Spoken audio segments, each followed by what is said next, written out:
recent years, laser-induced breakdown spectroscopy technique is used to determine the elemental composition of different samples, irrespective of its state. So either the material can be in terms of a solid, liquid or gas, we can find the elemental composition. So let me explain about the experimental setup of LIBS. So here we use a pulsed laser system. We use a NDR laser system, and it can generate a wavelength of about 1064 nanometer, 532 nanometer and 355 nanometer. So a laser pulse can be focused onto a sample which is in the form of a pellet. So here we are going to determine the elemental composition of a soil.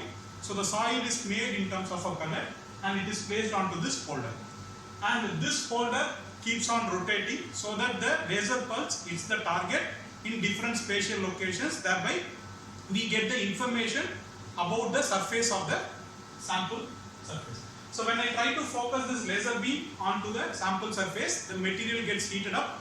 When it gets heated up, automatically it turns into a liquid state and it goes into a vaporization state. So since the energy is there available in the vaporization state, the atoms, electrons and the ions in the vapor state, it gets ionized and it forms a plasma. So the optical emission from a plasma is collected using this lens and it is focused onto a optical fiber which is connected to a spectrometer for spectral measurement and photomultiplier tube for temporal measurement. So the spectrometer, it gives the intensity versus wavelength information. So we will get a spectrum something like this. So along x-axis we will be having wavelength and along y-axis we will be having the intensity. So we will get a spectrum like this. So we can compare this elemental peaks with the NIST database to see what element it is and what type of ionization it is. Whether it is from a neutral atom or a singly ionized atom or a doubly ionized atom, we can able to determine it. Same way, when we give the plasma to a photomultiplier tube, we can get the temporal analysis. Temporal analysis in the sense how far the plasma sustains with respect to time. So with the help of this also, we can estimate the concentration by measuring the plasma emission time period. So usually the plasma emission time period is captured by 1 by E of I naught, and from this time period it varies with respect to the concentration of element in the sample. So now let us look at the samples of soils which is collected from different zones like Kaveri Delta region, northwest region, south zone. So like that we collected different soil materials and we have made it into a pellet, and this pellet is placed onto this rotating stage. So here we have placed this soil pellet and it is fixed on a rotating stage. This rotating stage, it moves at a RPM of 5 revolutions per minute. So here we have a NDR laser which can generate 3 different wavelengths, 1064 nanometer, 532 nanometer and 355 nanometer. So this laser is from Quantel and the model of this laser is QSmart 450.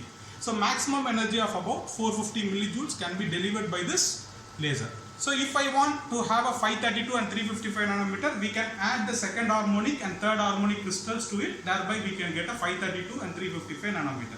So here we use a off-ear energy meter to measure the pulse energy coming out of this laser, and when we switch on the laser, we will try to see the energy available in this right now.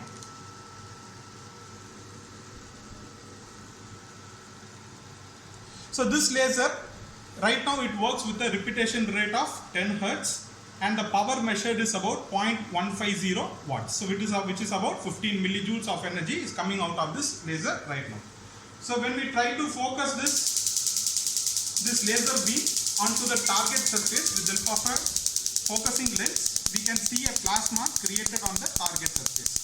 So the optical emission from the plasma which is being generated on the surface is being focused with the help of a collecting optics, and it is going into a optical fiber, and from the optical fiber it goes into a spectrometer, ocean effect spectrometer with a resolution of 1.69 nanometer. We also have another spectrometer which is HR4000 which has a resolution of about 0.7 nanometer. So once this information is collected, when we run the software, we can see different elemental peaks on the computer. So there you can see a wavelength range from 300 nanometers to 900 nanometers. You can see lot of peaks. So these peaks can be compared with the elemental peaks reported in a disk database. So thereby we can get the elemental details.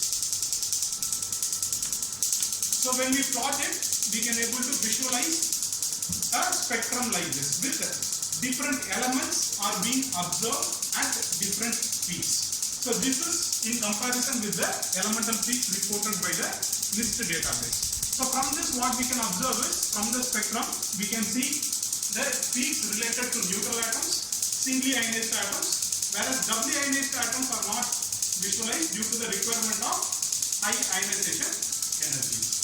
So from this LIBS experiment we can able to easily determine different elements simultaneously. So that is the biggest advantage of your LIBS method.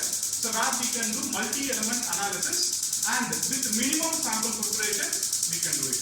And if this system or this type of experimental setup has also have a remote sensing capability, we can do the measurement from a standoff distance. So that is the biggest advantage of having this LIBS system. So with the help of this technique we can use it for different materials can be analyzed, different liquids, vapor state, gases, atoms can be easily ionized. So this is the basic working principle of laser induced breakdown spectroscopy. Thank you.